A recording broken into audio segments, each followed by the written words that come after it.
Assalamualaikum warahmatullahi wabarakatuh. Perkenalkan, nama saya Denmai Fadila dengan NIM A21020000118. Oke, langsung saja.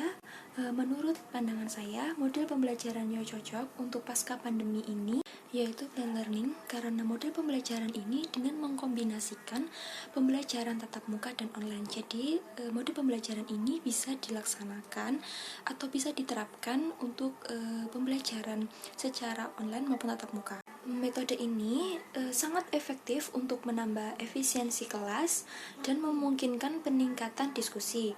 Selain itu, dalam pembelajaran ini mengutamakan peran siswa berinisiatif dan berkomunikasi untuk menemukan jawaban dari permasalahan kontekstual yang diberikan oleh pengajar atau guru.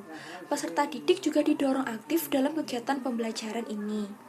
Untuk menjalankan model pembelajaran ini, maka terdapat beberapa unsur-unsur. Yang pertama, tatap muka, belajar mandiri, aplikasi, tutorial, kerjasama, dan juga evaluasi. Adapun kelebihan dari model pembelajaran ini, yang pertama, lebih menghemat waktu dan biaya. Mengapa? Karena model pembelajaran ini jika diterapkan dalam pembelajaran tatap muka, akan menghemat waktu dan biaya. Karena kita bisa menghemat biaya untuk pengeluaran seperti kuota dan juga waktu, kita juga bisa lebih hemat karena tidak terkendala sinyal. Selanjutnya, pembelajaran lebih efektif dan efisien. Pembelajaran tidak terbatas ruang dan waktu karena materi yang disampaikan kepada siswa mudah dimengerti dan jelas. Selanjutnya, guru dan peserta didik dapat berdiskusi secara tatap muka atau tidak akan terkendala oleh sinyal-sinyal. Selanjutnya, ada hasil belajar lebih optimal dan meningkatkan daya tarik peserta didik dalam belajar. Untuk meningkatkan daya tarik peserta didik ini mungkin bisa menggunakan alat peraga, mungkin dalam mata pelajaran IPA, akuntansi juga bisa menggunakan kalkulator, jadi bisa meningkatkan daya tarik peserta didik dalam belajar. Selanjutnya, untuk tantangan serta perencanaan pembelajaran pasca pandemi ini, yaitu yang pertama, penurunan karakter positif peserta didik. Ada penurunan karakter positif peserta setelah mereka lama berada di rumah. Di antaranya adalah karakter kedisiplinan, tanggung jawab, santun, percaya diri, dan religius. Untuk kedisiplinan sendiri, contohnya yaitu siswa yang sebelumnya disiplin datang dan masuk kelas sekarang menjadi sering terlambat, bahkan banyak siswa yang semestinya hadir ke sekolah namun tidak hadir. Begitu pula juga seperti beribadah. Ibadah yang dilaksanakan di sekolah sebelumnya selalu diikuti oleh siswa dengan kesadaran, namun pasca pandemi ini mereka harus dipaksa untuk mau melakukan pembiasaan ibadah di sekolah. Mungkin seperti sekolah-sekolah yang selalu mengadakan sholat 2 di pagi hari, sholat Jumat berjamaah maupun sholat wajib lainnya yang dilaksanakan juga berjamaah. Contoh selanjutnya yaitu tanggung jawab siswa. Tanggung jawab siswa juga berkurang. Hal itu dapat dilihat dari pengerjaan tugas yang diberikan oleh guru. Karena tatap muka masih terbatas, guru menerapkan sistem blended learning. Seperti yang saya sampaikan di awal, bahwa sistem blended learning ini bisa dilaksanakan secara tatap muka maupun online.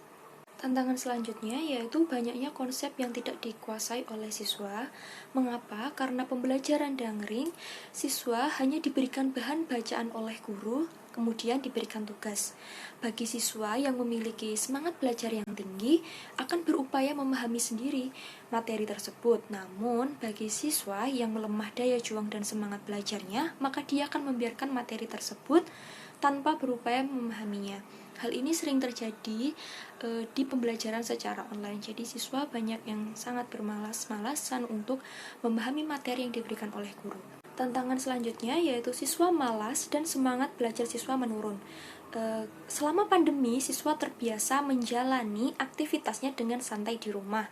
Ada yang bermain game, melihat-lihat YouTube, melihat sosial media, melihat drakor, atau chatting dengan teman sampai larut malam, sehingga mengakibatkan siswa terlambat untuk bangun.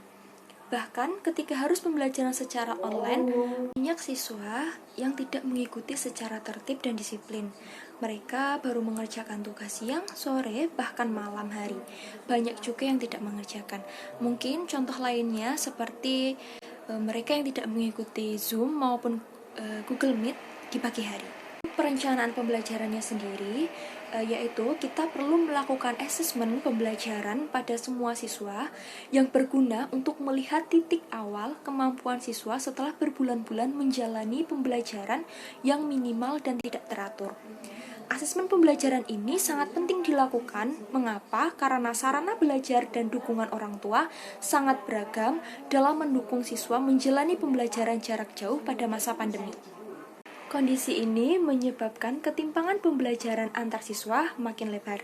Siswa dengan sarana dan dukungan terbatas paling merasakan dampak negatif dari dihentikannya kegiatan belajar di sekolah.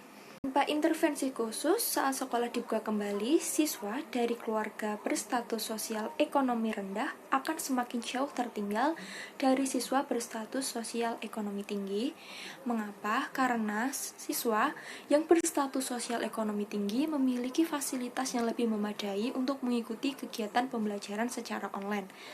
Sedangkan siswa yang memiliki status sosial ekonomi rendah akan jauh tertinggal karena fasilitas yang kurang memadai. Untuk itu, kita perlu meningkatkan minat belajar siswa. Ada beberapa cara yang paling efektif. Salah satunya untuk membangkitkan minat pada suatu subjek yang baru adalah dengan menggunakan minat-minat siswa yang telah ada. Menggunakan minat-minat siswa yang telah ada, mungkin kita juga bisa sedikit menyisipkan materi-materi yang telah diberikan pada masa pandemi. Jadi, itu akan membuat siswa mengingat sedikit demi sedikit materi yang telah disampaikan. Itu saja yang dapat saya sampaikan. Kurang lebihnya saya mohon maaf. Terima kasih. Wassalamualaikum warahmatullahi wabarakatuh.